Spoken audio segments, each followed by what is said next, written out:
बिहार में पिछले 2 exit poll जो हुए हैं, दोनों एग्जिट पोल के ठीक उलट नतीजे आए हैं। बिहार में एग्जिट पोल क्यों फेल हो जाते हैं? और पहली बार ऐसा हुआ कि पुरुषों के मुकाबले महिलाओं ने 9% ज्यादा वोट डाला है। इसका मतलब है कि जो 10,000 रुपए का नीतीश कुमार का जो मास्टर स्ट्रोक था, वो काम कर रहा है। बिहार में सबसे बड़ी समस्या जो आज भी है, वो है जातिगत समस्या। हर किसी से कनेक्ट हुए नीतीश बाबू। तो ये एक सबसे बड़ा कारण है एनडीए के बढ़त बनाने का। महागठबंधन के लिए एक बहुत अच्छा मौका था चुनाव जीतने का। वोट चोरी हो रही थी, तो बंगाल में कैसे नई सरकार बनी? अगर वोट चोरी हो रही थी, तो हिमाचल प्रदेश में कैसे आपकी सरकार बन गई? अगर वोट चोरी हो रही थी, तो पंजाब में कैसे आपकी सरकार बन गई? जी हाँ, बिहार चुनाव की लगातार कवरेज आपने दास स्वतंत्र पर देखी, आपने नेताओं की बात सुनी, आपने एक्सपर्ट की बात सुनी, आपने बिहार के पत्रकारों की बात सुनी और आपने बिहार के पत्रकार दिल्ली में जो है उनकी बात सुनी। और पर आप 2 चरणों का मतदान, 2 चरणों में मतदान हुआ और बम्पर वोटिंग हुई और बम्पर वोटिंग के बाद वोट ईवीएम में कैद हो गए और उसके बाद आया एग्जिट पोल। अब जब एग्जिट पोल आया तो भाई उसने तस्वीर एक अलग दिखाई, लेकिन हम ग्राउंड पे बता रहे थे कि ऐसा होने वाला है और एग्जिट पोल वैसे ही आया कि एनडीए जीत रहा है, एनडीए सरकार बना रहा है। लेकिन कहानी में यही ट्विस्ट है जनाब। एनडीए सरकार बना रहा है और इस बार एनडीए ने बड़े भाई की भूमिका को खत्म करके जेडीयू की बराबर के भाई हो गए थे, एक साथ दोनों को एक एक सीटें मिली थी। अब जो खबर आ रही है कि बीजेपी की सीटें पिछले चुनाव के मुकाबले कम हो रही हैं। अब आप ये कहेंगे कि भाई ये कैसी बात है? इसके लिए आप एक हमारा पहले का वीडियो देख लीजिएगा जिसमें श्रीधर राव जी थे, उन्होंने ऑपरेशन त्रिशूल बताया था और आरएसएस की भूमिका बताई थी, उस पर हम बात करेंगे। तो ये सीटें कम हो रही हैं। ये सीटें कौन से क्षेत्र में कम हो रही हैं? ये सीटें उन क्षेत्रों में कम हो रही हैं जहां पर बिहार की अपर कास्ट का ज्यादा है, उनकी बहुमत है। अब ये बहुमत वाले अपर कास्ट वाले वोट कहां जा रहे हैं ये समझिए। ये वोट जा रहे हैं कांग्रेस के पास। तो कांग्रेस की स्थिति पिछले चुनाव से ज्यादा अच्छी हो रही है और बीजेपी की स्थिति कम हो रही है। ये एक बात आ रही है, इस बात की सच्चाई को हम समझेंगे। दूसरी चीज जो महागठबंधन को सबसे बड़ा नुकसान हुआ है, वो ये नुकसान हुआ है कि उन्होंने तेजस्वी यादव को मुख्यमंत्री का चेहरा घोषित कर दिया। आपको याद होगा कि जब ये मोहब्बत की दुकान चल रही थी तो और जो वोट चोरी का चल रहा था, तो राहुल गांधी और तेजस्वी यादव एक प्रेस कॉन्फ्रेंस में बैठे हुए थे। लोगों ने राहुल गांधी से पूछा कि आप क्या तेजस्वी यादव को मुख्यमंत्री का चेहरा घोषित करेंगे? राहुल गांधी चुप हो गए थे। इसके बाद महागठबंधन में नाराजगी हुई, सीट बंटवारे को लेकर हुआ, सब कुछ हुआ। फिर गहलोत साहब आए और माना कि भाई हाँ, तेजस्वी यादव जी आप ही मुख्यमंत्री का चेहरा होंगे। अब यहां पर जो समझने की वाली चीज है कि राहुल गांधी क्यों नाराज हुए थे। राहुल गांधी चाह रहे हैं, देखिए राहुल गांधी विपक्ष के नेता है, वो सारे गठबंधन को साथ लेके चल रहे हैं, तो उनका जो सोच है वो है हर कास्ट हर क्लास, यानी कि एवरी कास्ट और एवरी क्लास को लगे कि हम उनका गठबंधन है। और जहां इन्होंने तेजस्वी यादव को कर दिया तो महागठबंधन आप कह तो रहे हैं हुजूर, लेकिन वो लोगों की सोच में यही जाएगा कि ये आरजेडी है और ये वही है। आप देखा होगा आपने पूरा इलेक्शन कैंपेन, जो 2005 में जंगल राज की बात हो रही थी, तो सारा कैंपेन एनडीए का जंगल राज पर आ गया और वो ये साबित करने में कामयाब हो गए कि अगर आरजेडी आएगी, महागठबंधन खत्म हो गया क्योंकि तेजस्वी यादव हो गए, तो आरजेडी आएगी तो वही जंगल राज आ जाएगा जेडीयू की। और दूसरी चीज जो नीतीश कुमार को लेके लगाया जा रहा था, आपको याद होगा, आप लोग हमसे ज्यादा सोशल मीडिया पे रहते होंगे, उनके कई वीडियो आ रहे होंगे, दिखाया जा रहा होगा कि वो जनगण मन में ऐसा हो गए, उन्होंने किसी का हाथ पकड़ लिया, किसी को मुस्कुरा रहे हैं, इस तरह से सीएम को पोर्ट्रेट किया जा रहा था और कहा जा रहा था कि वो कमजोर हो गए हैं, मानसिक रूप से परेशानी हो गई है। लेकिन जब एक दिन, जब 31 अक्टूबर की तारीख थी, मुझे तारीख याद है क्योंकि मैंने इस पे एक वीडियो बनाया था, 31 अक्टूबर को बिहार में बारिश हो रही थी और जितने यंग ताकतवर सारे जो नेता थे ना हुजूर, सब घर में बैठ के सभाओं को मोबाइल और उससे कनेक्ट हो रहे थे। और एक बुजुर्ग नेता जिसे आप कमजोर कह रहे थे, जिसे आप लाचार कह रहे थे, वो 300 किलोमीटर सड़कों से गया और अपने वोटर तक मिला। और फिर देखिए, अब सोशल मीडिया, अगर गोदी मीडिया आप न्यूज चैनल को कह रहे हैं, तो सोशल मीडिया का भी एक वर्ग है जो बिना सोचे समझे, बिना पत्रकारिता को करे, एक पक्ष की, एक चीज की सपोर्ट करता जाता है और अपना नैरेटिव सेट करना जाता है, जो मतलब कि पत्रकारिता जो अंधकार में चली जा रही है उसका कारण सभी लोग हैं, पर उसको हम स्वीकार नहीं करते। हम दूसरे को देखते हैं कि उसने गलत किया, हम क्या कर रहे हैं, हम हमेशा से सही होते हैं। उन्होंने उसको तेजस्वी यादव को बनाया, तो ये कई चीजें आई हैं। अब ये नतीजे नहीं आए हैं, प्रिडिक्शन आया है, इसमें कितनी सच्चाई है हम ये जानेंगे श्रीधर जी से, क्योंकि श्रीधर जी ने एक बड़ी चीज लाई थी जो आपको कहीं पर भी किसी भी सोशल मीडिया में नहीं मिलेगा। वो लेकर आए थे ऑपरेशन त्रिशूल। उन्होंने बताया था कि दिल्ली में ऑपरेशन त्रिदेव हुआ था, और साथ में उन्होंने एक हिंट दिया था कि आरएसएस बीजेपी के ऊपर के जो नेता हैं, शीर्ष नेता है, शायद उनसे नाराज है। कुछ उन्होंने दब के कहा था, लेकिन मतलब ये निकल रहा था, और जो आप लोगों के कमेंट पोस्ट पे आए हैं आप लोग समझ गए थे। अब हम समझते हैं बिहार को, एग्जिट पोल को श्रीधर राव जी कैसे समझ रहे हैं, कैसे देख रहे हैं। पहले तो सर आपका बहुत बहुत शुक्रिया, आपने अपने व्यस्त टाइम से हमें निकाला। अब देख, आपने पूरा चुनाव देखा है, अब एग्जिट पोल भी आप देख रहे होंगे, तो किस तरह से इसको समझाएंगे इस बार आप हमारे दर्शकों को? नमस्कार हैदर भाई, और नमस्कार द स्वतंत्र के दर्शकों को भी। जिस तरह के पिछले वीडियो में जिस तरह से कई लोगों ने मुझे गालियाँ भी दी और कई लोगों ने मुझ पे वो भी दिया, तो उसके लिए मैं दोनों लोगों का धन्यवाद अदा करता हूँ, क्योंकि लोकतंत्र की यही खूबसूरती है, सहमति और असहमति। तो इससे कोई शिकायत नहीं है, लोग मेरी बात से असहमत हो सकते हैं। और चूँकि मैं बम्बई में बैठा हूँ और मेरे बिहार में मेरे बहुत सारे पत्रकार साथी प्रचार कर रहे हैं, उनसे मैं निरंतर संपर्क में हूँ। तो मुझे बिहार और बिहार के चुनाव को लेकर मैं इसलिए भी बहुत ज़्यादा उतावला हूँ, क्योंकि बिहार के चुनाव के बाद केंद्र की राजनीति और देश की राजनीति में एक करवट ज़रूर लेगी, एक नया बदलाव आपको देखने को मिलेगा। ये संकेत मैंने पिछले वीडियो में दिया था। तो सबसे पहली बात तो मैं उन दर्शकों को एक लाइन में खुश कर देना चाहता हूँ, जो एग्ज़िट पोल के नतीजों से खुश नहीं हैं। उनको मैं ये बता देना चाहता हूं कि एग्जिट पोल के नतीजे एनडीए के पक्ष में। लेकिन उनको एक बात और बता देता हूं, भले एनडीए की सरकार बन जाए, लेकिन भाजपा फिर भी चुनाव हार जाएगी। सर बहुत बड़ी बात आप कह रहे हैं, और यहाँ पे कमेंट आने लगे आपको, गुड बैड सच्चे रिपोर्टर, अब ये सब लोग आपको कह रहे हैं। अब सुनने के लिए देख रहे थे, आप लाइव हैं इस वक्त द स्वतंत्र देखिए पर। क्या है, हाँ, देखिए एनडीए की सरकार बनेगी एग्जिट पोल के मुताबिक। और जिस तरह का मेरा राजनीतिक लोगों से बातचीत हुई, पत्रकारों से बात हुई, स्थानीय लोगों से बात हुई, इसमें कोई शक नहीं है कि एनडीए की सरकार बिहार में बननी लगभग-लगभग तय है। देखिए जनता के मन में क्या है वो मैं बताऊँगा, क्यों नहीं ये बिहार के एग्जिट पोल फेल हो जाते हैं। लेकिन भाजपा क्यों चुनाव हार जाएगी? भाजपा इसलिए चुनाव हार जाएगी कि भारतीय जनता पार्टी चाहे कम सीटें लेकर आए, चाहे ज्यादा सीटें लेकर आए, बिहार में भारतीय जनता पार्टी एनडीए के पास नीतीश के कद का नेता नहीं है।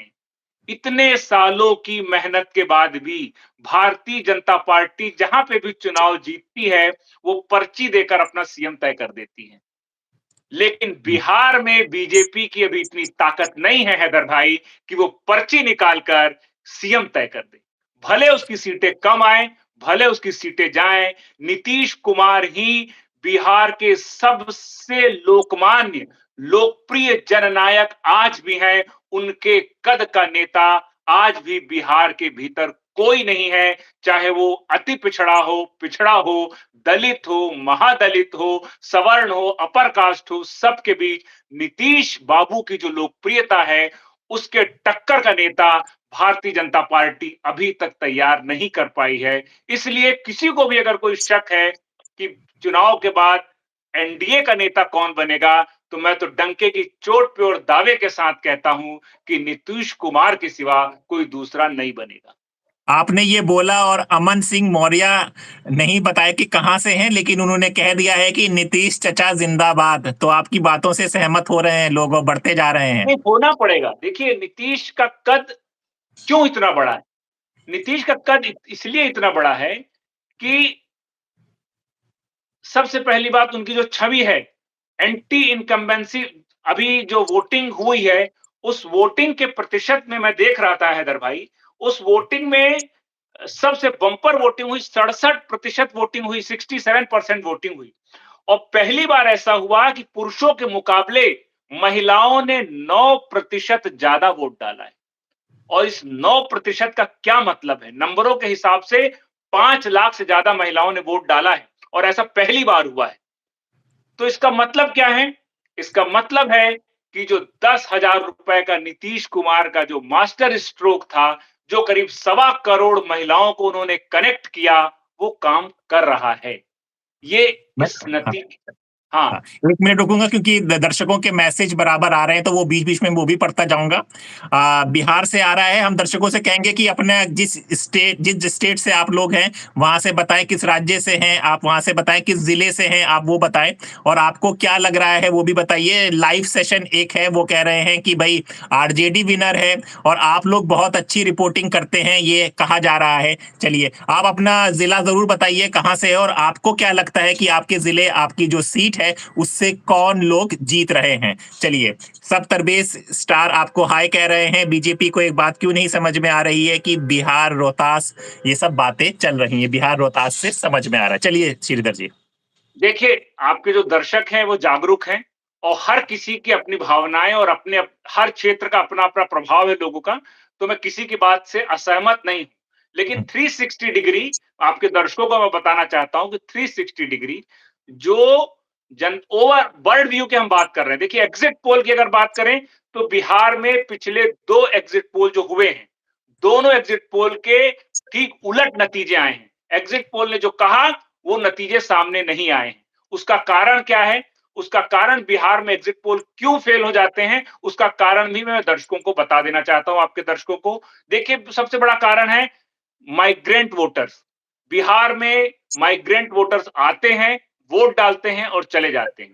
तो जिस सैंपल माइग्रेंट वोटर्स का जो सैंपल चाहिए होता है एग्जिट पोल के लिए, वो आपको कभी भी सही-सही नहीं मिलता। और दूसरा होता है साइलेंट वोटर। बिहार में आपको बहुत ज्यादा ऐसे वोटर मिलेंगे जो आपको कभी नहीं बताएंगे कि वो किसे वोट डाल रहे हैं।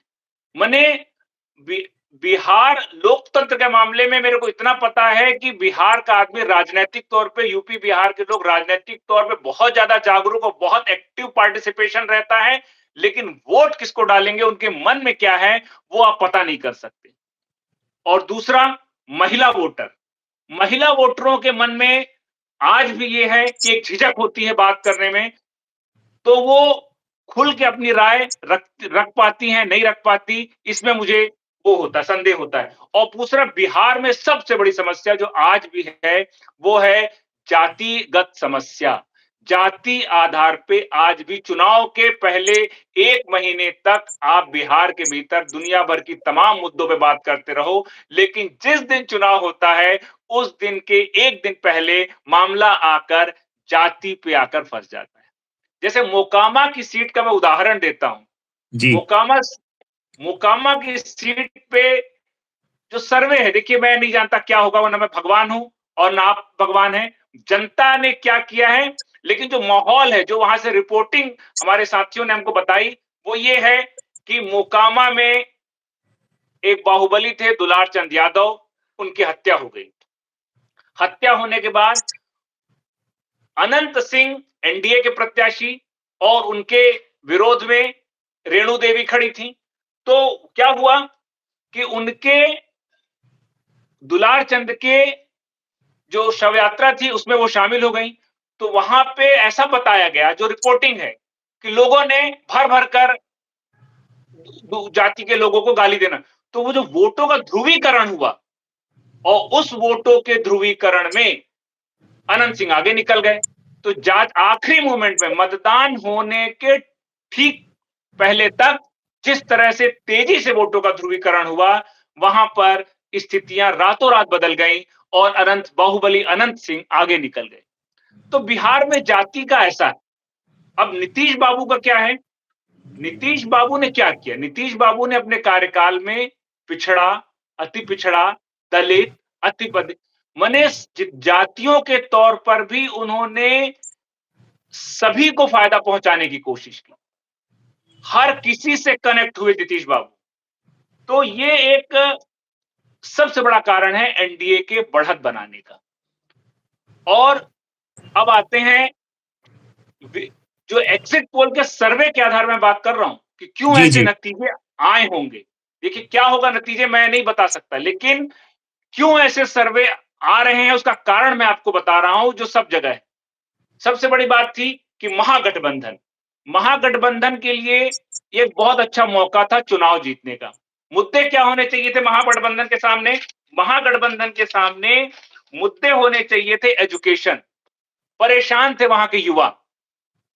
बेरोजगारी सबसे बड़ा मुद्दा, लॉ एंड ऑर्डर, इंडस्ट्रीज, ये ऐसे मुद्दे थे कि जिन पर नीतीश बाबू के पिछले कार्यकाल को लेकर बहुत तरीके से घेरा जा सकता था। तेजस्वी यादव इन मुद्दों को पकड़कर चल रहे थे, लेकिन उनके जो महागठबंधन था उसमें इस बात को लेकर सहमति ही नहीं बनी थी और पूरे समय राहुल गांधी कांग्रेस के नेता वो एसआईआर के मुद्दे पर अटके रहे। हुआ क्या? हुआ ये कि पूरा जिस कैंपेन जिस मुद्दे पे होना चाहिए था नीतीश बाबू के खिलाफ, बेरोजगारी, एजुकेशन, लॉ एंड ऑर्डर और इंडस्ट्रीज को बिहार में वापस लेने की, वो एसआईआर पे चला गया। और नतीजा ये हुआ कि जो सर्वे मैंने आपको बताया था, मिशन त्रिशूल और त्रिदेव, वो सर्वे ने यही काम किया। उस सर्वे ने क्या किया? उस सर्वे ने पता किया कि कहां-कहां कौन-कौन से मुद्दे हैं। जैसे दूसरे चरण का जो मुद्दा मतदान था, वहां पर जैसे सीमांचल में पूर्णिया, कटिहार, अटरिया, किशनगंज, यहां 20 में से 12 सीटें एनडीए के पास थी। लेकिन एनडीए ने क्या मुद्दा बनाया? एनडीए ने घुसपैठिए वाला मुद्दा यहां तेजी से उठाया, विकास के मुद्दे को उठाया। एनडीए का जो घुसपैठिए वाला मुद्दा था और विकास का जो मुद्दा था और राहुल गांधी का जो एसआईआर का मुद्दा था, वो राहुल गांधी के लिए उल्टा पड़ गया। और मुझे लगता है कि पिछले चुनाव में जहां एनडीए इस सीट पर पीछे चल रही थी, मुझे लगता है सीमांचल में इन जिलों में एनडीए को इस बार बढ़त मिलेगी। दूसरे चरण में मगध रेंज और शाहबाद रेंज, यहां पर भी पिछले चुनाव में एनडीए बहुत पीछे थी। जैसे शाहबाद रेंज की 22 सीटों में सिर्फ 2 सीटें एनडीए को पिछले चुनाव में मिली थी और मगध रेंज की 26 सीटों में एनडीए को सिर्फ 5 सीटें मिली थी। लेकिन इस बार जो संघ का, आरएसएस का जो मिशन त्रिशूल था, उस सर्वे के आधार पर एनडीए ने काम किया, अंदर के अंदर संघ के लोगों ने काम किया और यहां जंगल राज और विकास के मुद्दे को जनता के बीच प्रभावी तरीके से उठाया। और यहां पर और इन सीटों में मैं आपको बता दूं कि एनडीए को अगर थोड़ा भी फायदा होगा तो वो उसके लिए बोनस ही साबित होगा। और फायदा क्यों है? बिहार को देखिए, किंग मेकर है महिलाएं। बिहार के चुनाव में महिलाएं किंग मेकर की भूमिका में उभर कर आएंगी निश्चित तौर पर। अब ये किसके पक्ष में जाएगा? ये बिहार की महिलाओं के मन में। क्यों? क्योंकि पहली बार ऐसा हुआ है कि 9 लाख, बहुत बड़ी तादाद है, 9 लाख ज्यादा महिलाओं ने वोट दिया है। पुरुषों के मुकाबले महिलाओं का वोट प्रतिशत ज्यादा है। इसका मतलब यह है कि या तो जो तेजस्वी की माई बहन योजना है 30,000 वाली, या तो उसका प्रभाव है, या तो नीतीश कुमार ने जो 10-10 हजार रुपए सीधे सीधे खातों में ट्रांसफर किए हैं करीब 1.25 करोड़ परिवारों को, यानी कि सीधे सीधे 4.5 करोड़ परिवार का सीधा फायदा दिख रहा है। तो महिलाओं के मन में क्या है, ये अगर एग्जिट पोल के नतीजे उसका आधार हैं, तो निश्चित तौर पर नीतीश बाबू की एनडीए की सरकार बननी तय। लगभग तय। ये एग्जिट मैं पोल आपको अगर हाँ, मैं हाँ, आपको रोकूंगा। कुछ मैसेज आए हैं। हुँ, जनता का कह रहे हैं कि आप बहुत अच्छी पत्रकारिता कर रहे हैं। कुछ कह रहे हैं तेजस्वी यादव जागरूक इंसान, कह रहे हैं तेजस्वी यादव जीतना चाहिए, मोदी मुक्त भारत होना चाहिए, ये भी हो रहा है। सब कह रहे हैं कि वेल सेट होना चाहिए। तो सर मैं ये चीज समझना चाहूंगा, जो आप जी, एसआईआर का मुद्दा कह रहे हैं, ये मुद्दा शायद इसलिए नहीं बन पाया कि इतने जो रिपोर्टर इसके जो फेवर में भी जो बता रहे थे कि चोरी हुई, और मतलब कि बिहार के रिपोर्टर ही पूरा मीडिया में है, ज्यादातर हर जगह पर, दिल्ली से लेके सब जगह पर कोई ये नहीं लेकर आया कि अगर बिहार में कि उनके परिवार के किसी का वोट कटा है कि नहीं कटा। वही मतलब तो कि बता रहा हूँ। यही तो एक देखिए क्या प्रैक्टिकल है, चीज है ना कि भाई। हाँ जी। देखिए हैदर भाई 2-3 बातें हैं। हाँ। पहले होता था, लोगों ने एक तरह से राहुल गांधी आरोप तो लगा देते हैं, लेकिन आरोप पे टिके रहना, कोई अगर आप आंदोलन लेके चल रहे हो, तो सालों आंदोलन पे टिके नहीं रहते ना। प्रॉब्लम ये है कि जैसे उन्होंने ईवीएम को मुद्दा बनाया। ईवीएम को मुद्दा तो बना दिया उन्होंने, लेकिन कभी भी साबित नहीं कर पाए कि ईवीएम से कहां गड़बड़ी हुई। देखिए जनता को अब कितने दिन तक आप इस तरह आप जनता का, मैं वो शब्द इस्तेमाल नहीं करना चाहता, देखिए वो जी, राजनीतिक नेता हैं, लेकिन आप बिल्कुल। जनता को कब तक इस तरह बहलाते रहेंगे, फुसलाते रहेंगे। ईवीएम में अगर गड़बड़ी होती, देखिए ईवीएम में जो कई प्रिसाइडिंग अफसर से मेरी बातचीत होती है, तो वो लोग ये कहते हैं कि अगर किसी को भी मतदान के दौरान जरा भी गड़बड़ी की आशंका है, तो उसके तहत वो वहां पर दावा करके मतदान रुकवा सकते हैं, इतनी हैसियत होती है। तो कहीं पर भी अगर इनको इतने चुनाव हुए, कहीं पर भी अगर उनको ईवीएम में गड़बड़ी है, तो काहे नहीं चुनाव करवा देते? जानते हैं उसमें एक और पेंच है। उसमें पेंच ये है कि अगर आपने जो शिकायत की वो गलत पाया गया, तो वो उल्टा होकर आप पे आपको सजा हो सकती है। भाई अगर आपको लगता है कि हाँ, आप ईवीएम में गड़बड़ी हो रही है, तो आपके इतने सारे कार्यकर्ता हैं, पोलिंग एजेंट, काहे नहीं मतदान केंद्र में जाके आपके कार्यकर्ता दावा ठोक देते? ये इसलिए नहीं होता कि आप सिर्फ माहौल बना रहे हैं। और वोट चोरी, अरे भाई वोट चोरी जब हो रही थी, तो कर्नाटक में कैसे आपकी सरकार बन गई? बिहार का युवा पूछ रहा है। अरे वोट चोरी हो रही थी, तो बंगाल में कैसे नहीं सरकार बनी? अगर वोट चोरी हो रही थी, तो हिमाचल प्रदेश में कैसे आपकी सरकार बन गई? अगर वोट चोरी हो रही थी, तो पंजाब में कैसे आपकी सरकार बन गई? तो कहने का मतलब ये है कि जनता को ये समझ, अब आपने लोकसभा के चुनाव में संविधान खतरे में है, संविधान खतरे है मुहिम चलाया। आखिर आपका आंदोलन फिर कहां आके ठहर गया? इस चुनाव में कहां गया संविधान? पूरे समय आप संविधान किताब लेकर जनता को दिखाते। इस चुनाव में आप एसआईआर एसआईआर कर रहे थे।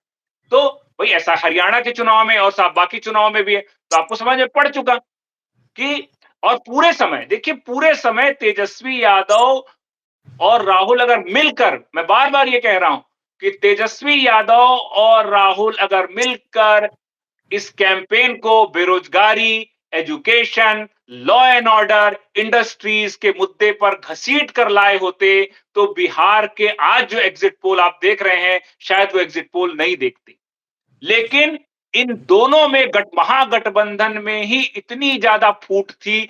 अब सोचिए तेजस्वी, अब भले उसका फर्क नहीं पड़े, लेकिन तेजस्वी के परिवार में ही आप फूट थी। अब हाँ, तेजस्वी अलग राह चल रहे थे और उनके छोटे भाई तेज प्रताप अलग राह चल रहे थे। परिवार में फूट थी। लालू यादव के ऊपर इतने भ्रष्टाचार के मामले चल रहे थे। जंगल राज, आप जंगल राज को नहीं भूल सकते ना। बिहार के अंदर जो जंगल राज था, आज तो लोगों को, महिलाओं के लिए कितनी बड़ी राहत। क्यों महिलाओं ने बंपर वोटिंग की? क्यों सुशासन बाबू का साथ है? शराबबंदी कितना बड़ा मुद्दा है। बिहार जैसे राज्य में शराबबंदी कितना, आप सोचिए कि एक छोटे से गरीब राज्य में अगर वहां का पुरुष पूरी कमाई अगर शराब में लिख देगा, तो परिवार का क्या स्थिति होगी, महिलाओं की क्या स्थिति होगी? तो नीतीश कुमार के इस शराबबंदी वाले कानून का प्रभाव, उसका कोई भी महिला देखिए, ये जो 10,000 रुपए का आपने 10-10 हजार रुपए दिए, उसके बाद सीधे जो ये जो चुनाव 2023 के बाद, हैदर भाई, जितने भी चुनाव हुए, करीब 10 राज्यों में चुनाव हुए जहां तक मुझे पता है, उसमें से 9 राज्यों में ये खातों में पैसा डालने वाली जो स्कीम है, महिलाओं के खातों में जिस तरह से पैसा गया है, उसने सारे एक तरफा नतीजे कर दिए। तो 2023 के बाद हुए 10 चुनाव में 9 चुनाव में एनडीए ने 9 चुनावों में खाते में महिलाओं के पैसा भेजकर नतीजों को अपने पक्ष में किया गया। तो इस बार तो नीतीश बाबू ने महिलाओं के लिए भर-भर कर काम किया है। सुशासन की व्यवस्था की, कानून व्यवस्था कैसा था? बिहार में अब चल नहीं सकते थे। जंगल राज ऐसा था। आप कोई उद्योग, बड़े-बड़े उद्योग धंधे जो चलते-फिरते उद्योग धंधे बिहार में बंद हो गए। कानून व्यवस्था की ये स्थिति थी। बाहुबलियों का राज था। कहीं पे भी इतने आप देखिए कितने सारे आप वेब सीरीज बने हैं, अपहरण और तमाम तरह की फिल्में बनी बिहार के ऊपर। बिहार को मतलब फिरौती स्टेट बन गया बिहार। तो वो छवि, जंगल राज की जो छवि थी, उस लोगों को ये तो सही, ये तो जमीन पे है। अब उस छवि से आप कैसे छुटकारा दिलाएंगे बिहार को? जंगल राज की जो छवि थी। तो मुझे लगता है कि नीतीश बाबू आज भी, भले आप उनको कुछ भी कहते रहिए पलटू राम और ये वो तमाम, लेकिन आज भी बिहार के अंदर अपनी कोई उनके ऊपर दाग नहीं है, किसी तरह कोई आरोप नहीं है। बिहार को उन्होंने लालू के शासन से बेहतर व्यवस्था में पहुंचाया है, विकास कराया है। आज आप बिहार में जाइए, पहले के मुकाबले आपको, अभी हमारे एक मित्र हैं हैदर भाई, मैं उनका जिक्र जरूर करना चाहूंगा। आप कल्पना करेंगे आज से 15 साल पहले कोई बंबई का आदमी बिहार में जाके फिल्म बना ले, वो भी दरभंगा जैसी जगह में। बिल्कुल। हमारे मित्र हैं अमन कुमार, उन्होंने बंबई के पूरे फिल्म स्टार्स को दरभंगा ले गए और दरभंगा में जाकर उन्होंने फिल्म की शूटिंग की है हैदर भाई, और पूरी फिल्म उस दरभंगा की खूबसूरती को दिखा रही है। तो कहने का मतलब ये है कि आज से लालू के राज में क्या कोई ऐसी कल्पना कर सकता था कि बिहार में जाकर आप फिल्म की शूटिंग करें? तो ये नीतीश बाबू की देन, नीतीश कुमार की मेहनत का फल है।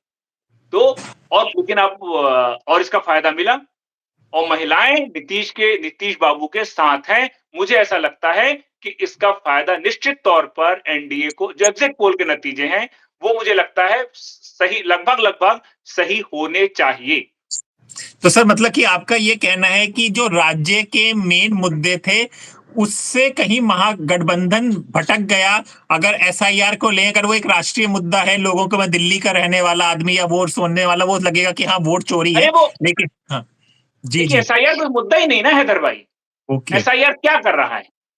एसआईआर तो वही कह रहा है जो राहुल गांधी कहना चाहते हैं, कि सही मतदाता का चुनाव हो, किसी भी तरह की वोटर लिस्ट में कोई गड़बड़ी हो तो उसको ठीक किया जाए, कोई गलत तरीके से वोटर लिस्ट में घुसा हो तो उसको ठीक किया जाए, कोई ऐसा जो मर गया हो तो उसको वोटर लिस्ट से हटाया जाए ताकि उसके नाम पे फर्जी वोट ना पड़े। तो एसआईआर ने तो वो उसके एसआईआर के जरिए तो वो काम हुआ। लेकिन आपने क्या किया? आपने क्या किया? एसआईआर के जरिए मुसलमान वोटरों को, जो तुष्टीकरण की जो कांग्रेस का पुराना पैटर्न है, भाई प्रियंका गांधी जहां पे भी गई वहां ने भी एसआईआर का नाम लेके मुसलमानों को अपनी ओर आकर्षित करने की कोशिश की। कांग्रेस ने पूरे समय आप पूरे समय मुसलमान मुसलमान और एसआईआर एसआईआर करते रहे। आंध्र प्रदेश में उनके जो मुख्यमंत्री थे रेवंत रेड्डी, उन्होंने भी कह दिया कांग्रेस मतलब मुसलमान, मुसलमान मतलब कांग्रेस। तो भाई आप ये सोचिए कि जनता के मन में ये कांग्रेस, जो कभी किसी जमाने में कहती थी कि जात पे ना पात पे मोहर लगेगी हाथ पे, पूरे समय ये कांग्रेस जाति जाति जाति की बात करती रही, एसआईआर की बात करती रही। तो आप, अब लोगों को समझ में आ गया ना, आपने वोटों का पोलराइज कर दिया। आपकी कोशिश तो यही थी। और आप मुसलमान वोटों को अपनी तरफ खींच के करना क्या चाह रहे थे? मुसलमान वोटों को कांग्रेस अपनी तरफ खींचकर, आफ्टर ऑल आरजेडी को ही तो कमजोर करना चाहती थी। तो यही वजह थी। वही जहां पे दोनों को, तेजस्वी और राहुल गांधी दोनों को एक मंच पे जमकर प्रचार करना था, वहां तेजस्वी यादव अकेले पड़ गए। एक एक दिन में, मुझे मेरे मित्रों ने बताया, पत्रकार साथियों ने, कि एक एक दिन में तेजस्वी ने 18-18 सभाएं की और राहुल गांधी तो बीच चुनाव में सफारी करने चले गए। सोचिए, ऐसे चुनाव लड़ा जाता है। तो और एनडीए, एनडीए तो साल भर, मैं आपको बार-बार बोल रहा हूं कि बाकी पार्टियां चुनाव के 2-3 महीने पहले सक्रिय होती हैं। लेकिन जो संघ है, वो तो 24/7 365 डेज लगातार वोटरों के बीच में। भारतीय जनता पार्टी साल के हर दिन, हर महीने चुनाव हो ना हो तो जनता के बीच में कैसे लड़िएगा आप? तो सर ये जो खबर आ रही है कि अपर कास्ट वोट शिफ्ट हुआ है, तो इस पे आप कितनी हकीकत क्या समझ रहे हैं चीजों को? देखिए, मुझे नहीं पता, ये आप जी। पहली बार बता रहे हैं कि अपर कास्ट वोट इनकी तरफ शिफ्ट हुआ है। लेकिन जहां तक हमारे पत्रकार जो मित्र हैं, उन्होंने कहीं पे भी इस तरह की कोई, अब देखिए, अब इसका एक आधार क्या हो सकता है? इसका जी। एक आधार होता है, जैसे कि अभी अपर कास्ट वोटर के मामले में मैंने आपको मोकामा का उदाहरण दे दिया। हम्म। बाहुबली अनंत सिंह वहां लीड कर रहे हैं एग्जिट पोल के मुताबिक। अब एक और नेता है आरके सिंह, बीजेपी के नेता हैं। हम्म। अब उन्होंने चुनाव के ठीक पहले क्या किया? चुनाव के ठीक पहले वो अपना बिजली घोटाला लेकर खड़े हो गए। अब आप सोचिए कि जो बीजेपी में सालों तक मंत्री रहे, बीजेपी के कार्यकर्ता हैं, अब आप अपनी व्यक्तिगत नाराजगी, भाई आप चुनाव के कहीं, जब तक आप मंत्री हैं तब आप चुप रहे। भाई हम्म। जनता को समझ में तो आ रहा है ना, बिहार की जनता है, बिहार का मतदाता है। हाँ। देश के मतदाताओं में और बिहार के मतदाताओं में, मैं बिहार के मतदाता थोड़ा इंटेलिजेंट और थोड़ा सोच समझ के वोट डालने के मतदाताओं को मैं इस कैटेगरी में रखता हूं, क्योंकि वो भले बिहार एक गरीब स्टेट है, पिछड़ा स्टेट है, लेकिन मतदान के मामले में बिहार की जनता बहुत जागरूक है और हर राजनीति के हर दांव पेच और हर पैतरे बिहार की जनता समझती है। तो आरके सिंह ने चुनाव के पहले जो किया, अब उस आधार पे अगर कोई ये दावा कर दे कि अपर कास्ट नाराज है, राजपूत नाराज है, तो हम्म। ये, इसका मुझे पता नहीं है। तो 14 नवंबर को पता चलेगा अपर कास्ट कितना नाराज है, क्या है। लेकिन बिहार में नीतीश बाबू ने जिस तरह की योजनाएं बेरोजगारों, देखिए अभी पूरे समय जेनजी को भड़काने में लगे रहे, जी। लेकिन जेनजी को आप कैसे भड़काइएगा? आप सोचिए कि बेरोजगारों को ये 2 साल तक 1-1 हज़ार रुपए, जब तक आप नौकरी के लिए संघर्ष कर रहे हैं, तब तक आपको मिल रहा है। कैसे हम्म। आप भड़का देंगे? केंद्र की योजनाएँ चल रही हैं, किसान सम्मान निधि चल रही है, खाना मिल रहा है। केंद्र की योजनाएँ, बिहार सरकार की योजनाएँ, इतनी योजनाएँ चल रही हैं और हर किसी को, जो भी आदमी आगे बढ़ना चाहता है, उसके लिए अवसर केंद्र और राज्य दोनों की सरकारें उपलब्ध करा रही हैं। तो कैसे आप काउंटर करिएगा? जेनजी को कैसे आप करिएगा? जेनजी तो तब आप सोचते हैं कि जेनजी जिस तरह से राहुल गांधी का रवैया है, और कि जेनजी जो है बांग्लादेश और श्रीलंका की तरह और तमाम देशों की तरह उठ के सड़क पे आ जाए, तो वो तब स्थिति होगी जब ऐसी कोई स्थिति बने, ऐसी कोई विषम परिस्थिति बने। लेकिन जब उनके पास सारे अवसर उपलब्ध, अब तेजस्वी यादव ने एक घोषणा कर दी कि एक हर सरकारी घर से नौकरी। एक सरकारी नौकरी। अब ये नौकरी का वादा तक तो ठीक था, लेकिन प्रशांत किशोर ने जिस तरह से उसको प्रचारित किया कि ये एक असंभव है, ये एक असंभव होने वाली घटना है, कहां से लाइएगा इतना बजट और इतना इंतजाम? और बीजेपी ने 1 करोड़ का वादा किया।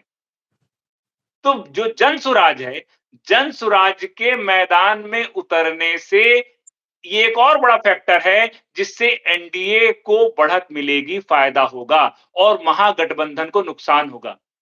देखिए, माहौल जरूर बनाया प्रशांत किशोर ने, उनकी बातें भी बहुत अच्छी बातें की उन्होंने। उन्होंने भी पूरे समय विकास, बेरोजगार, शिक्षा, सारी बातों पे केंद्रित थे वो। लेकिन आखिर में जिस तरह से राहुल गांधी ने एसआईआर को लेकर, जाति को लेकर माहौल बना दिया, और आखिरी में तेजस्वी यादव भी का पूरा काफिला भी जाति को लेकर फंस गया, तो पूरा मामला चुनाव के आते-आते जाति में आ गया। तो जिन मुद्दों पे वोट पड़ना था, वो मुद्दे तो पीछे छूट गए। तो कैसे लड़ेंगे आप एनडीए से? सर एक ये भी समझाइए कि ये जो सैनी साहब और जो दूसरा दलित और पिछड़ा वर्ग को साथ लिया था, तो महागठबंधन को इसका भी कोई फायदा नहीं हुआ? एलजेपी ज्यादा मजबूत चिराग पासवान की दिख रही है। वही वही तो बोल रहा हूं। भाई तेजस्वी अकेले पड़ गए, तेजस्वी अकेले पड़ गए। एनडीए के बाद चिराग पासवान, पूरे पासवान एकजुट हो गए चिराग पासवान के साथ, उपेंद्र कुशवाहा के साथ पूरे कुशवाहा एकजुट हो गए, और उसके बाद मांझी। तो बीजेपी ने तो प्रॉपर फील्डिंग की ना जाति को लेकर। तो वोटों को वही तो मैंने कहा, मिशन त्रिदेव और त्रिशूल ने यही काम किया। किस तरह से जातियों को साधा जाए, किस तरह मुद्दों को उठाया जाए, किस तरह मुद्दों किस कहां पर किस मुद्दे पे चुनाव लड़ा जाए, किसके खिलाफ। अब आपने भले अलीनगर में जहां से मैथिली ठाकुर चुनाव लड़ रही हैं, एग्जिट पोल के मुताबिक भले वो चुनाव हार जाएं, लेकिन जेनजी के बीच जो मैथिली ठाकुर का प्रभाव होगा, सीट हार भले जाएं, लेकिन उसका जो प्रभाव होगा पूरे बिहार में, वो एक सकारात्मक माहौल बनाने के लिए काफी था। तो इस तरह के प्रयोग से जब आप बिल्कुल निर्भीक होकर इस तरह के प्रयोग करेंगे, तो उसका फायदा आपको चुनाव में मिलेगा ना।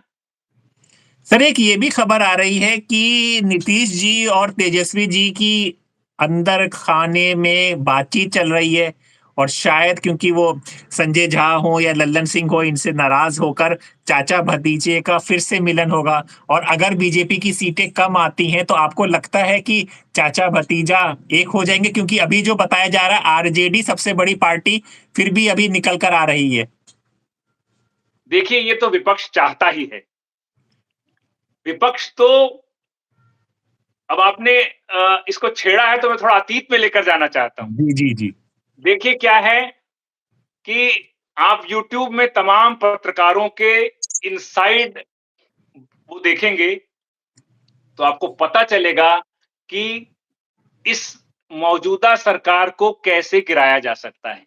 तो इस मौजूदा सरकार को दो ही तरीके हैं गिराने के, या तो चंद्रबाबू नायडू साथ छोड़ दें, या तो आपका ये जेडीयू छोड़ नीतीश नीतीश जी बाबू को। साथ छोड़ दें, है हाँ। ना? तो चंद्रबाबू का साथ लेने के चक्कर में एक महामहिम की कुर्सी चली गई, हम्म।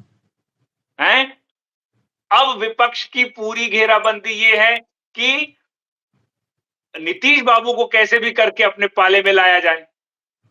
अब नीतीश बाबू के मन में क्या है, ये हैदर भाई राजनीति के मंझे हुए खिलाड़ी हैं वो, और आज के नहीं, राज उनके मन में क्या है, वो तो ना तो आप, ना तो मैं, और ना बड़े-बड़े पॉलिटिकल एक्सपर्ट पता नहीं लगा सकते कि नीतीश बाबू के मन में क्या है। तो किसी की हैसियत नहीं है कि भविष्यवाणी कर दे नीतीश बाबू को लेकर, कि नीतीश बाबू किस करवट बैठेंगे। लेकिन वही तो मैंने शुरुआत आपके आपके जो इंटरव्यूज की शुरुआत ही मैंने की कि एनडीए भले जीत जाए, लेकिन भाजपा चुनाव हार जाएगी, हारती रहेगी, क्योंकि नीतीश के कद का नेता बिहार के अंदर नहीं है। और सबकी और कोशिश है कि नीतीश को भड़काया जाए, नीतीश को उकसाया जाए, और भाजपा राजनीति, जितना मुझे पता है, भाजपा जिस तरह से पिछले 2 डेढ़ दशक से भारत की राजनीति में अपना प्रभाव छोड़ रही है, अपना छाप छोड़ रही है, तो मुझे नहीं लगता कि वो ऐसा कोई काम करने जाएगी। इसीलिए उसने नीतीश के नेतृत्व पर कभी कोई संकट आने नहीं दिया। नीतीश के नेतृत्व को बीजेपी ने हमेशा बचा कर रखा, और आगे भी नीतीश के नेतृत्व को वो बचा कर रखेगी। तो मतलब कि नीतीश जी मुख्यमंत्री बनेंगे एनडीए बिल्कुल आती है? बनेंगे, अगर अगर एग्जिट पोल के नतीजे सही साबित होते हैं, हाँ। तो नीतीश ही बिहार के सीएम होंगे, इसमें कोई दो राय नहीं होनी चाहिए। सर चाहे एक चीज ये थी। भाजपा, जी जी जी। चाहे भारतीय जनता पार्टी जेडीयू से ज्यादा सीटें लेकर आए तब भी। सर एक ये भी बताइए कि इस बार जो वोटिंग हुई है दोनों चरण में, वो बम्पर वोटिंग हुई है, तो ये एंटी इनकम्बेंसी कैसे नहीं है, प्रो इनकम्बेंसी कैसे है, इसको किस तरह से समझ आ जाए? भाई मैंने आपको बता तो दिया शुरू में, हम्म। एंटी इनकम्बेंसी हो सकता था ये, लेकिन महागठबंधन के आंतरिक मतभेदों के चलते नीतीश बाबू ने पूरे परिस्थितियों को अपने हक में मोड़ लिया। भाई 21 जो जो आप महिलाओं के खाते में, जो 1.25 करोड़ महिलाओं के खातों में आपने पैसा डाला, किसान सम्मान निधि का जो पैसा गया, महिला सुरक्षा, शराबबंदी, महिलाओं को जिस तरीके से साधा गया, सीनियर सिटीजन उनके अगर एक घर में 2 सीनियर सिटीजन है, तो सोचिए दोनों के खाते में 1-1 हजार रुपए, 2,000 रुपए, बिहार जैसे राज्य में अति पिछड़ा और गरीब लोगों के बीच में जब एक परिवार में 2,000 रुपए खाते में आएगा, आपको जरूरतमंदों को जब भरपेट भोजन और अनाज पहुंचाने की केंद्र की स्कीम जाएगी, तो आप कहां से एंटी इनकम्बेंसी कर पाओगे? सर तो एक चीज ये और भी था, आपने हमारे साथ दिल्ली इलेक्शन भी किया था और उस पर भी बताया था, केजरीवाल फ्री में दे रहे थे तो दिल्ली वालों को पसंद में नहीं आया, बदल दिया। नीतीश जी फ्री में दे रहे हैं तो बिहार वालों को पसंद आ रहा है। ये तो बड़ी नाइंसाफी है सर। ये बहुत अच्छी बात आपने कही। देखिए ये केजरीवाल कहां फंस गए? केजरीवाल को बीजेपी ने, देखिए यही होता है सर्वे, जब आप जनता के मूड का सर्वे करते हो तब आपको पता चलता है कहां किस मुद्दे को कैसे उठाना है। दिल्ली क्या था? दिल्ली को आप बीजेपी ने कहां घेरा अरविंद केजरीवाल को? शीश महल पे घेरा। बीजेपी ने हमेशा चुनाव में शीश महल पे घेरा, जनता को दिखाया कि इस आदमी ने चुनाव के पहले क्या वादे किए थे। जनता को बताया कि इस आदमी ने चुनाव के पहले किए थे, मैं आम आदमी की तरह जीवन जीऊंगा, और सामने खड़ा कर दिया शीश महल। दिल्ली की जनता को अरविंद केजरीवाल ने एक बेहतरीन दिल्ली का सपना दिखाया। नरेंद्र मोदी एनडीए की सरकार ने क्या खड़ा किया? यमुना का गंदा पानी खड़ा कर दिया। शराब की लाइनों में जिस तरह खड़े होकर लोगों ने शराब पी, उत्माद मचाया, और शराब का जो मामला था उसको जब उठाया, तो ऐसे जब मुद्दे उठाएंगे तो आपका जो, भाई एक वोटर तो होगा जो निश्चित तौर पर आपकी फ्री बीज का फायदा उठा रहा होगा, लेकिन एक वर्ग तो माहौल बनाएगा कि उसकी शराब नीतियों के कारण कितना जनता के बीच संकट हुआ, यमुना की गंदगी कारण कितनी लोगों को परेशानी हुई। इनका जवाब आप कैसे देंगे? शीश महल का जवाब कैसे देंगे? आपने भ्रष्टाचार के खिलाफ लोगों को वादा किया था कि हम भ्रष्टाचारियों को बेनकाब करेंगे, और खुद भ्रष्टाचार के दलदल में फंस गए, खुद चीफ मिनिस्टर जेल चले गए। तो इसका, और नीतीश कुमार के साथ आप एक भ्रष्टाचार का एक मोदी और नीतीश कुमार पर चाहे जो हो, आप भ्रष्टाचार का एक दाग नहीं लगा पाए, तो कहां से आप घेरिएगा? तो ये बहुत बड़ा फैक्टर है। सर एक आप बात कर रहे हैं तो एक चीज और भी लोग, क्योंकि लोग कहेंगे कि सोशल मीडिया है, चुनाव से पहले एक अडानी के पेड़ों का और बिजली का भी मुद्दा उठाया गया था। उस मुद्दे का क्या हुआ? फिर वो आरोप को उसको क्यों नहीं कंसिडर किया जा रहा? देखिए अडानी क्या करने आ रहे हैं बिहार के अंदर? अडानी बिहार में इंडस्ट्री लगाने आ रहे हैं ना। अडानी बिहार में बिजली पैदा करने आ रहे हैं। जब अडानी आएंगे तो लोगों को रोजगार देंगे। लोग, अडानी का जब कारखाना लगेगा तो बिहार के लोगों को रोजगार मिलेगा, बिहार में इंडस्ट्री आएगी, बिहार से बाहर लोगों को काम मिलेगा। और आपने भ्रष्टाचार के मुद्दे आरके सिंह ने कब लगाए? भ्रष्टाचार के मुद्दे तब लगाए चुनाव के 2 दिन पहले, और बीजेपी के होके। आप सोचिए, तो आप ये, जब आप भ्रष्टाचार के मुद्दे तब लगाते, वीपी सिंह ने लगाया था सरकार में रहते हुए बोफोर्स का मुद्दा, मंत्री थे, मंत्री पद छोड़कर निकले और सरकार में आरोप लगाया। आप जब तक आप मलाई खाते रहे तब तक तो आपका मुंह मलाई जमी थी, दूध दही जमा था। लेकिन आपको कोई पूछ नहीं रहा है, जब आप घर में बैठे तो आपका ईगो हर्ट हो गया, और आप अडानी का मुद्दा लेकर खड़े हो गए। तो जनता कैसे किसी पे यकीन कर ले हैदर जी? देखिए बराबर लोगों के मैसेज आ रहे हैं, सब बता रहे हैं अगर बीजेपी वापस नहीं आती तो दिनेश कुमार भी जिला जेल में जेल होना थे। सब अपनी अपनी राय दे रहे हैं। सर अब बहुत 1 घंटे के करीब हो गया, अब हम लोग इसको खत्म की राह पर हैं।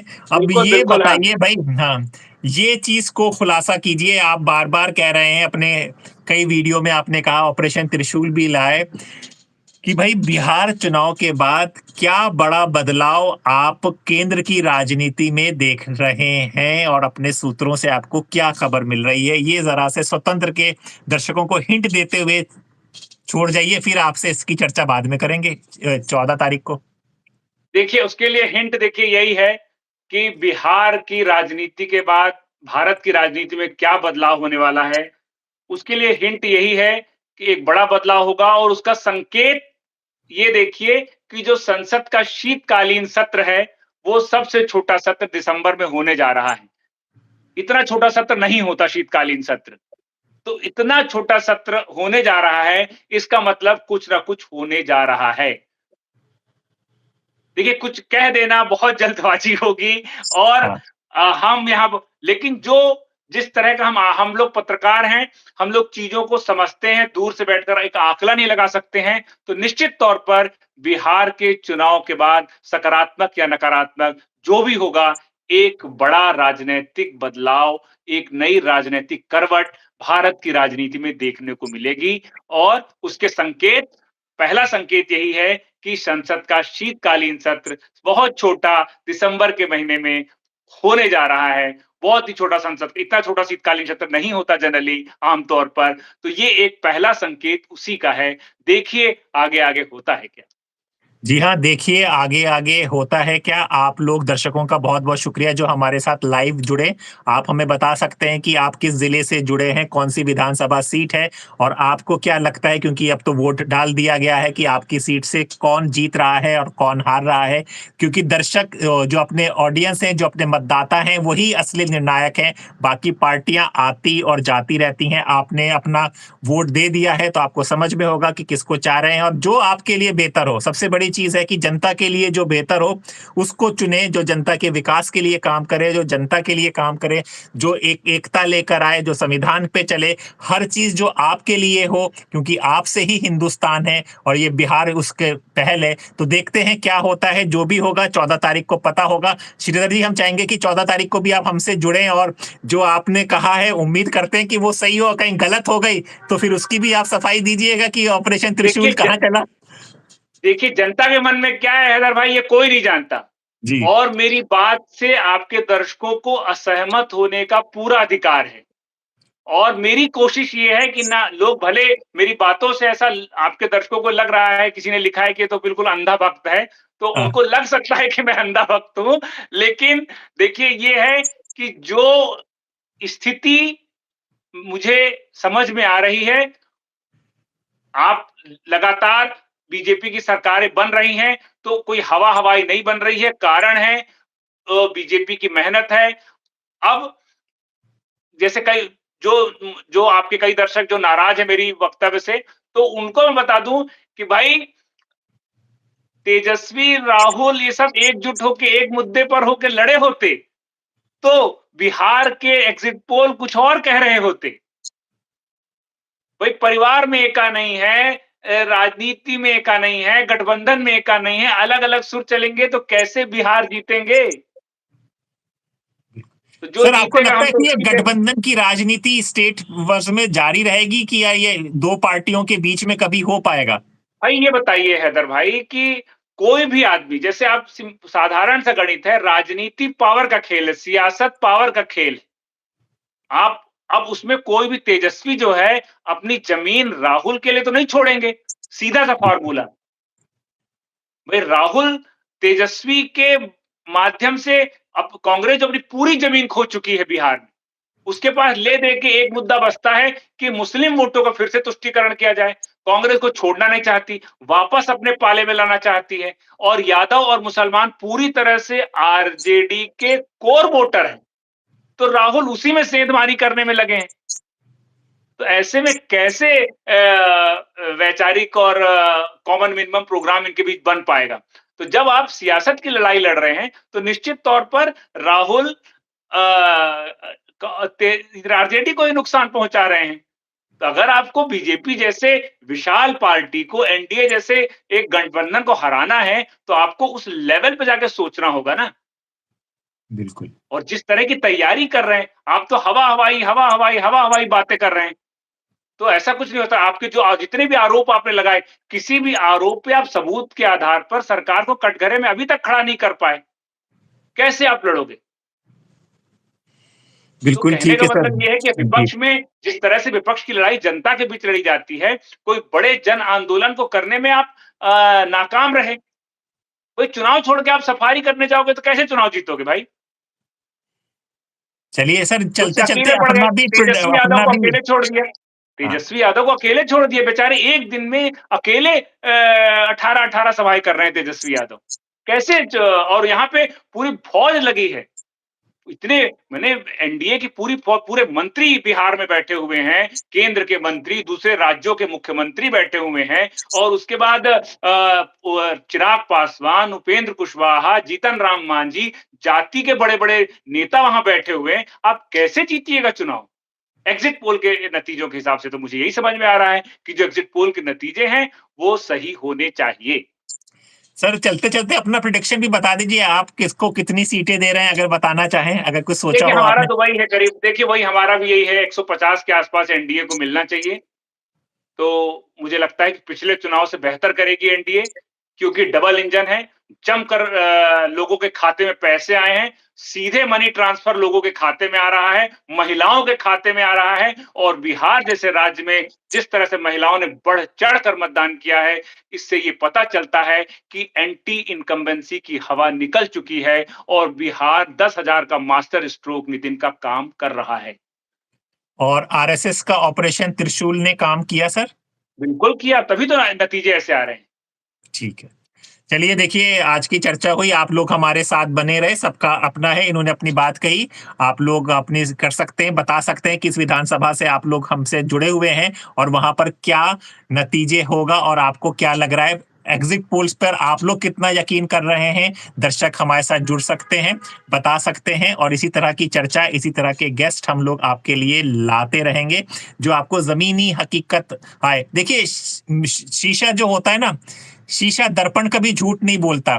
हम लोग कहीं पर भी जाके कुछ कर लें, लेकिन एक बार हमें दर्पण के सामने आकर ना अपने आप को देख लेना चाहिए और अच्छा आदमी और उसको मान लेता है। और सबसे बड़ी बात जो श्रीधर जी ने कहा ना, जो गठबंधन और जो पार्टनरशिप होती है ना, वो दोनों तरफ से होती है। एक आदमी कहे कि वो पार्टनर बना है, बना रहा है, दूसरा आदमी अलग राह पे चले ना, तो वो ना पार्टनरशिप चल पाती है, ना गठबंधन चल पाता है। कोई भी हो, एनडीए हो या महागठबंधन हो, कुछ भी आप एनडीए को कहें, लेकिन वो एकजुट रहे, सबसे बड़ी बात यह है। और यहाँ पर कई चीजें होती रही, तो इसका कितना नुकसान होगा, कितना फायदा होगा, ये आने वाला वक्त बताएगा। और जो भी बताएगा, आपको स्वतंत्र पर वैसे ही दिखाया जाएगा जो सच्चाई है। यहाँ पे किसी की विचारधारा को प्रमोट या ये सब नहीं किया जाता। कम से कम मैं तो इस चीज़ों पर नहीं यकीन करता, ना मैं इस तरह के काम करता हूँ, क्योंकि मैं एंटरटेनमेंट इंडस्ट्री में ज़्यादा रहा है। तो वहाँ पे हर कलाकार को मौका दिया जाता है, हर कलाकार को मंच पे दिया जाता है और उसको उसके संवाद दिए जाते हैं। तो जो भी सच बात होगी वो बताई जाएगी, वो किसी भी विचार के पक्ष में हो या किसी के अगेंस्ट में हो। तो ये मैं चाह रहा हूँ कि स्वतंत्र, इसीलिए नाम भी है कि भाई स्वतंत्र बात को तो रखें कम से कम, इसीलिए तो हमने ये प्लेटफॉर्म खोला है। क्यों श्रीधर जी? देखिए हैदर भाई, मैं आपके चैनल पे आता ही इसीलिए हूँ कि आप मुझे अपनी बात कहने का अवसर देते हैं और मैं वो बात कहने की कोशिश करता हूँ जो दिख रहा है। मैं अपनी राय, अपनी विचारधारा थोप मेरी कोई विचारधारा है ही नहीं। बिल्कुल। मैं पत्रकार हूँ, मेरे को जो दिख रहा है वो मैं बता रहा हूँ। मेरे जो पत्रकार संवाददाता वहाँ मैंने आपको पूरी चीज़ें बता दी कि भाई क्यों एनडीए में प्रॉब्लम है। मैंने क्यों बता दिया कि बीजेपी एनडीए चुनाव जीत के भी बीजेपी क्यों हार जाएगी, ये भी कारण बता दिया आपको। तो बिल्कुल। कहने का मतलब ये है कि जो है वहाँ की ज़मीनी हकीकत है, जो हमको दिख रही है, जो हमारे संवाददाता और पत्रकारों से मेरी जो बातचीत हो रही है, लोगों से जो बात हो रही है, वही उसी को उठाकर मैं आपके दर्शकों के सामने प्रस्तुत कर रहा हूँ। अब असली जनता के मन में क्या है, ना तो हम कोई बहुत बड़े विद्वान हैं, ना जनता, वो तो 14 नवंबर को जनता के मन में क्या है, वो आपको जनता बता देगी। जी हाँ, 14 नवंबर बहुत इम्पोर्टेंट तारीख है। सब लोग जानते हैं कि इतिहास में किसका जन्म हुआ था और बिहार में कौन दोबारा आएगा या कौन नया आएगा, ये सब पता चलेगा आपको द स्वतंत्र में। श्रीधर जी बहुत-बहुत शुक्रिया। इसी तरह से धन्यवाद। हमारे साथ जुड़ते रहिए और अपने बताते रहिए क्या चल रहा है देश दुनिया में। श्रीधर जी स्पोर्ट्स के भी बहुत बड़े जानकार हैं, आपने देखा होगा इनके साथ हमने स्पोर्ट्स के भी कार्यक्रम किए हैं। तो स्पोर्ट्स में भी बिज़ी रहते हैं और पॉलिटिक्स में भी रहते हैं। काफ़ी सीनियर हैं, हमारे मित्र हैं, तो हमारे लिए आ जाते हैं, वैसे सबके लिए अवेलेबल नहीं है, ये भी बता दें हम। तो बहुत-बहुत शुक्रिया श्रीधर जी। नमस्कार, धन्यवाद। Thank you. धन्यवाद। धन्यवाद।